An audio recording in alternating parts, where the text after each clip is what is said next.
हमारी संस्कृति, हमारे संस्कार सदा रहे हमारे साथ। भारत की पुरातन गाथाएं और महान संतों की वाणी। सब्सक्राइब करें तिलक कथाएं।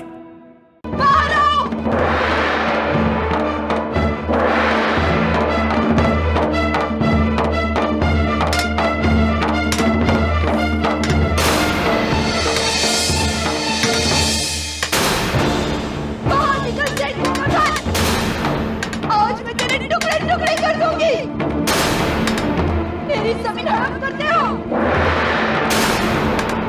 विश्वासघात करते हो, मैं तेरे प्राण ले लूंगी। अरे लहानू, ये लहानू, कहाँ मर गया तू निकम्मे? इस दुबकी को होश में ला। आज मैं तुझे छोड़ने वाली नहीं हूँ। हट जाओ, तुम यहाँ से भाग जाओ। सेठ के कुत्ते, वरना मैं पहले तुम्हें काटूंगी, उसके बाद गोवर्धन की गर्दन काटूंगी। देखो दुबकी, इस समय तुम होश में नहीं हो। हाँ, मैं होश में नहीं हूँ। हट जा नहीं।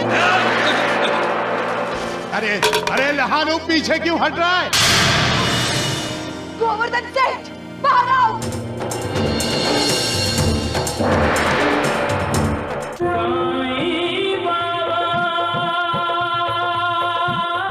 पैसा उसका भगवान था और पैसों के लिए वो किसी को भी धोखा दे सकता था। एक दिन दुबकी गोवर्धन से मिलने आई।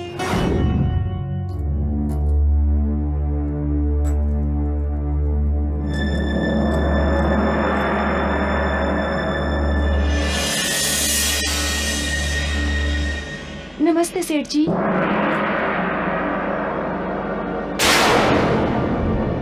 अरे दुबकी, तुम क्या है? तुम अंदर कैसे आई? दरवाजे से सेठ जी। अब ठीक है ठीक है। किस लिए आई हो? चोरी छुपे मेरे घर में घुसने का क्या मतलब? कहीं तुम्हारा चोरी करने का कोई इरादा तो नहीं दुबकी? कैसी बात करते हैं सेठ जी? आप पैसे गिनने में इतने मगन थे, आपका ध्यान ही नहीं था मुझ पर। हाँ हाँ, जो भी हो। क्यों आई हो? और खर्च चाहिए क्या? नहीं नहीं, मैं तो आपका कर्ज वापस करने आई हूँ। ये लीजिए 100 रुपए आपके।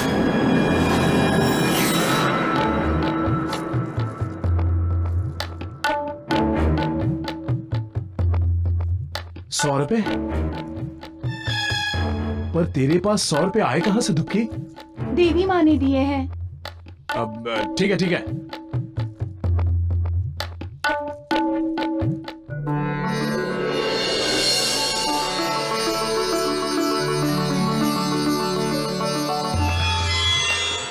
ये ले।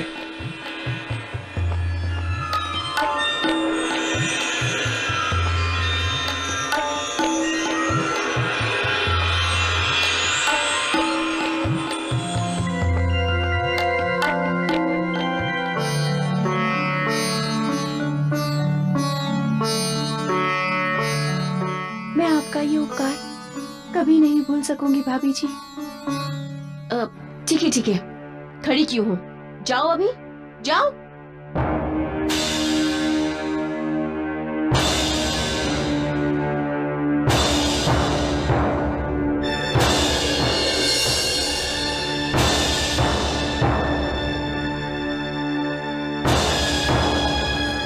ये दुबकी यहाँ किसी काम के लिए आई थी क्या? अरे वो अपने कर्ज के 100 रुपए देने आई थी। लेकिन एक बात बताओ, ये दुबकी के पास एक साथ इतने पैसे आए कहां से होंगे? आपको अपने पैसे मिल गए ना, इसकी खुशी नहीं है आपको? तुम नहीं समझती। अरे 100 रुपए में उसने हमारी जमीन के साथ वाली अपनी जमीन मेरे पास गिरवी रखी थी। अगर वो आज नहीं चुकाती तो 2-4 साल में वो जमीन भी अपनी हो जाती। निकल गई ना हाथ से।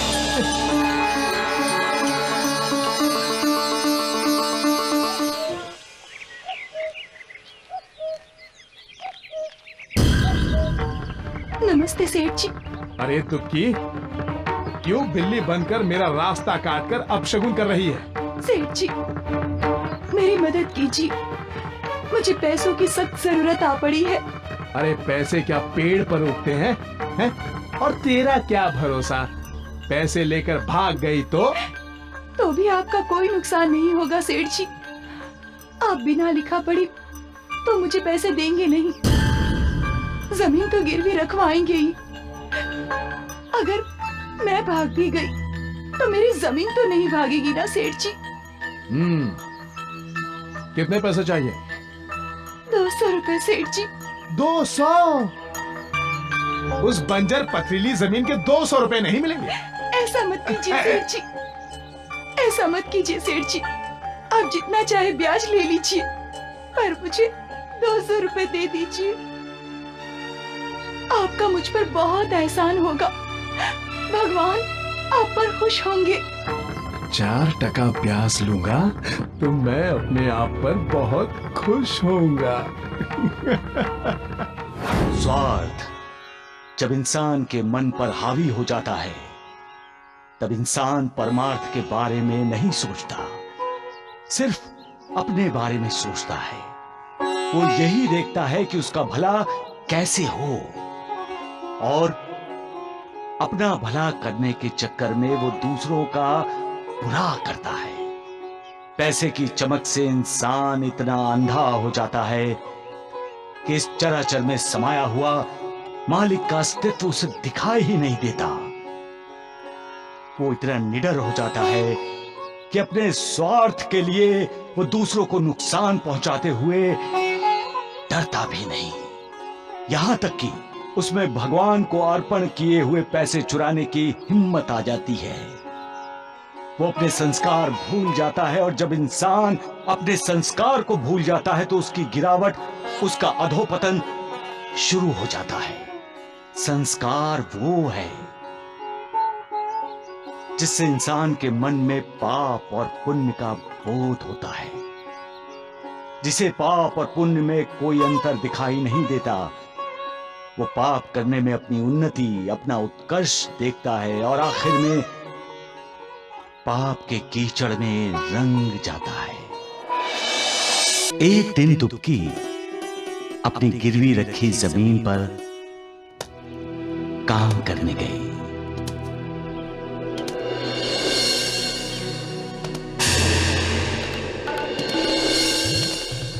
ये दुबकी यहाँ क्या कर रही है? नमस्ते सेठ जी। नमस्ते वमस्ते बाद में, पहले ये बता यहाँ कौन सा चमत्कार कर रही है? बस पौधे लगाकर देखना चाहती हूँ कि मुझसे पूछे बिना। आपसे मैं क्यों पूछूंगी सेठ जी? भूल गई? तुम्हारी ये जमीन मेरे पास गिरवी पड़ी है। सेठ जी, जमीन गिरवी है, लेकिन जमीन मेरी है, मैंने अभी तक बेची नहीं है। अरे वाह, बिल्ली नाखून निकाल रही है। नहीं, आपको जो सत्य है वही बता रही हूँ। सत्य तो ये है, इतने महीने हो गए तुम्हें पैसे लिए हुए हैं, अभी तक तो 200 रुपए लौटाना दूर की बात है। ब्याज का एक भी पैसा नहीं दिया तूने। दे दूंगी। कब? जब इस गोवर्धन की आखिरी सांस निकल जाएगी, हैं? और मुझे कानून सिखाती है। अरे मैं चाहूँ तो तुझे इसी वक्त इस जमीन से बाहर निकाल सकता हूँ। आप मुझे मेरी जमीन से नहीं निकाल सकते हैं। हाँ, मैं आपको अपनी जमीन से चले जाने के लिए कह सकती हूँ, और कह रही हूँ, चले जाइए यहाँ से। नहीं जाऊंगा जब तक तू ब्याज के साथ पूरा कर्जा नहीं देती। ये जमीन मेरी है। और अब नहानो, इस दुबकी को भगा यहाँ से, और जब तक मैं न कहूँ ये इस जमीन पर पैर नहीं रखेगी। जो हुकुम मालिक। चलो। सेठ जी, तुम्हारे मन में पाप है, तुम धोखा करना चाहते हो। लेकिन मैं तुम्हें मेरी जमीन पे कब्जा नहीं करने दूंगी। पगली, पहले बिच्छू के बिल में खुद हाथ डालती है, और जब बिच्छू डंक मारता है तो चिल्लाती है। कितनी जमीन चाहिए इंसान को? 6 फुट, 7 फुट, लेकिन इंसान को 1000, 2000, 10,000 जितनी मिल जाए उतनी ही कम है। और उस जमीन के लिए वो क्या क्या नहीं करता। झूठ बोलने से लेकर धोखा, विश्वासघात सब करता है। इंसान की जरूरतें क्या है? 2 वक्त की रोटी, सिर पर एक छत, सोने के लिए बिछौना, पीने के लिए पानी और पहनने के लिए कपड़े। जब उसके पास रोटी भी है, कपड़ा भी है और मकान भी, तो फिर वो दूसरों की रोटी छीनने की कोशिश क्यों करता है? दूसरों का मकान क्यों हड़प करना चाहता है? क्यों दूसरों का हक छीनता है? इससे उसे कोई लाभ नहीं मिलता है तो सिर्फ थोड़ी देर का समाधान।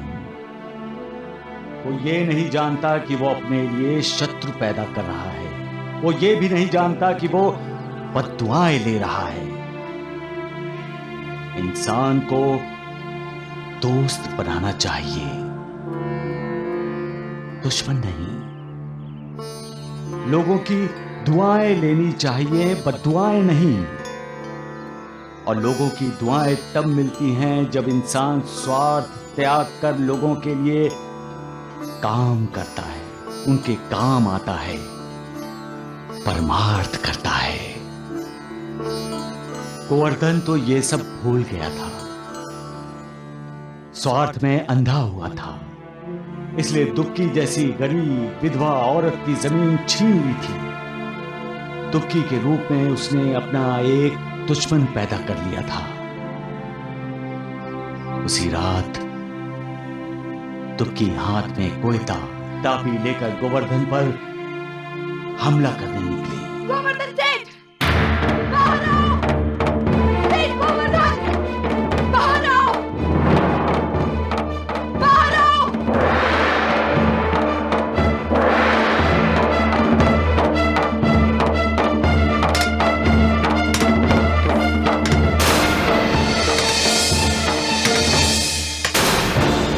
बाहर निकल सेठ गोवर्धन! आज मैं तेरे टुकड़े टुकड़े कर दूंगी। मेरी जमीन हड़प करते हो, विश्वासघात करते हो, मैं तुझे प्राण ले लूंगी। अरे लहानू, ए लहानू, कहाँ मर गया तू निकम्मे? इस दुक्की को होश में ला। आज मैं तुझे छोड़ने वाली नहीं हूँ। हट जाओ, तुम यहाँ से भाग जाओ। सेठ के कुत्ते, वरना मैं पहले तुम्हें ही काटूंगी, उसके बाद गोवर्धन की गर्दन काटूंगी। देखो दुक्की, इस समय तुम होश में नहीं हो। हाँ, मैं होश में नहीं हूँ। हट जा नहीं। अरे अरे लहानू, पीछे क्यों हट रहा है? गोवर्धन सेठ, बाहर आओ।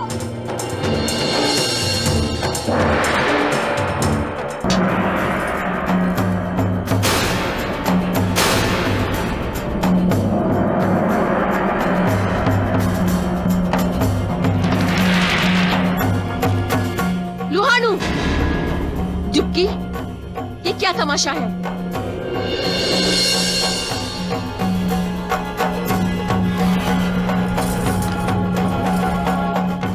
तुम इनके प्राण लेना चाहती हो? इन्होंने तुम्हारी जमीन कैसे हड़प की? मैंने तो तुम्हें 100 रुपए देकर तुम्हारी जमीन तुम्हें लौटाई थी ना? मैंने फिर से 200 रुपए कर्ज लिया था भाभी जी, और अपनी जमीन गिरवी रखी थी। अब सेठ जी कहते हैं कि जमीन उनकी है। लेकिन मैंने तो। दुक्की, तुम घर जाओ।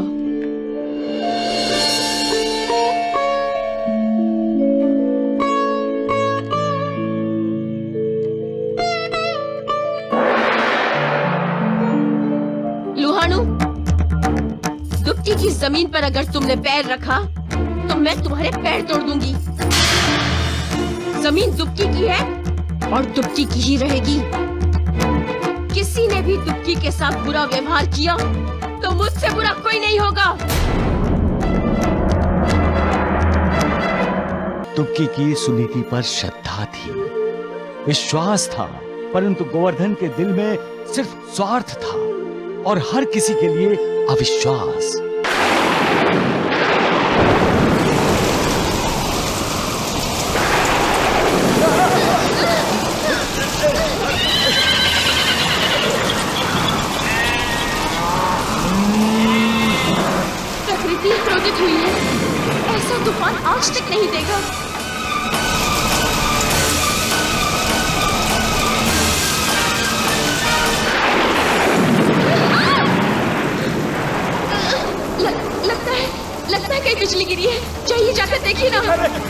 नहीं नहीं नहीं, मुझे डर लगता है। गोवर्धन सेठ! देख, तेरे पापों को देखकर आज कुदरत भी कितनी नाराज हुई है। भयानक बारिश और तूफान में दुबकी यहाँ क्या कर रही है? आओ देखें। मंदिर के पैसों से रोक सकता है तो इस तूफान को रोक ले। नहीं रोक पाएगा तू। अरे मेरी जमीन भी तुझे हजम नहीं होगी। भगवान तुझे दंड देगा, बहुत नाराज है तुझ पर। देख देख, ये सब उसका गुस्सा है गोवर्धन।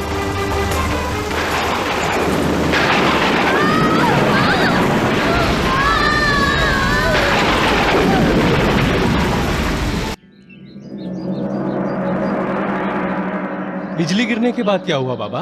कुदरत का प्रकोप है ये बिजली, और जब कुदरत को गुस्सा आता है तो क्या होता है? उथल पुथल। सर्वनाश। हाँ बहन, सर्वनाश। सर्वनाश। हम कहते हैं ना, उस पर मानो बिजली गिर गई। तो बिजली गिरने का मतलब है बहुत बड़े संकट में फंस जाना। यहां तो गोवर्धन, सुनीति और दुबकी पर बिजली ऐसे गिरी कि उनके प्राण ही चले गए। पैसा पैसा पैसा करने वाला गोवर्धन सारा पैसा इस दुनिया में छोड़कर हमेशा हमेशा के लिए चला गया। इसीलिए कहता हूं, इंसान अकेला इस दुनिया में आता है और अकेला ही यहां से चला जाता है। जब आता है तो अपने पुनर्जन्मों के कर्म उसके साथ होते हैं। उन कर्मों के भोग भोग कर वो इस संसार से चला जाता है, सारी जमीन जायदाद धन दौलत सब यहीं छोड़कर। तो फिर ऐसी चीजों के पीछे वो लगता ही क्यों है? साईनाथ, गोवर्धन, सुनीति और दुबकी पे तो बिजली गिरी और उनके प्राण चले गए, लेकिन मंदिर का क्या हुआ? मंदिर का जीर्णोद्धार हुआ।